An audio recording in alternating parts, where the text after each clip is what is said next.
Cinema hero Andhra Pradesh deputy CM Pawan Kalyan Telangana రాష్ట్రం గురించి తెలంగాణ ప్రజల్ని అగౌరవపరిచే విధంగా మాట్లాడటం అనేది చాలా బాధాకరం. గతంలో సినిమాలు ఆడేటప్పుడు తెలంగాణ రాష్ట్రం అంటే నాకు అపారమైన ప్రేమ ఉంది, అపారమైన గౌరవం ఉందని మాట్లాడిన నువ్వు ఈ రోజు ఆంధ్రప్రదేశ్ కి డిప్యూటీ సీఎం కాగానే మతి స్థిమితం కోల్పోయి నీ స్వార్థ రాజకీయాల కోసం తెలంగాణ రాష్ట్రం గురించి ఈ రకంగా మాట్లాడడం అనేది చాలా బాధాకరము. నువ్వు నిజంగా నీకు సిగ్గుంటే నువ్వు మాట్లాడిన మాటలకి కుటుంబ సమేతంగా తెలంగాణ రాష్ట్రాన్ని విడిచిపెట్టి వెళ్లి ఆంధ్రప్రదేశ్ లోనే ఉండు. నువ్వు కనీసం సోయి లేకుండా తెలంగాణ ప్రజలు అత్యధిక నీ సినిమాలు చూసి నేను గౌరవిస్తుంటే బల్బుతో ఈ రోజు తెలంగాణ రాష్ట్రం గురించి ఈ రకంగా మాట్లాడడం అనేది చాలా దురదృష్టవశాతము.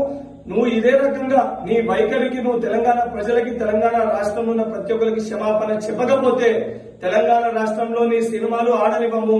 నువ్వు రేపు పొద్దున తెలంగాణ రాష్ట్రంలో తిరుగుతే నిన్ను పరిగెత్తించి తెలంగాణ రాష్ట్రంకి వెళ్లి కూడా తెలంగాణ యువత తెలంగాణ ప్రజలు తరిమి కొట్టే పరిస్థితి ఏర్పడుతుందని చెప్పి పవన్ కళ్యాణ్ హెచ్చరిస్తున్నా.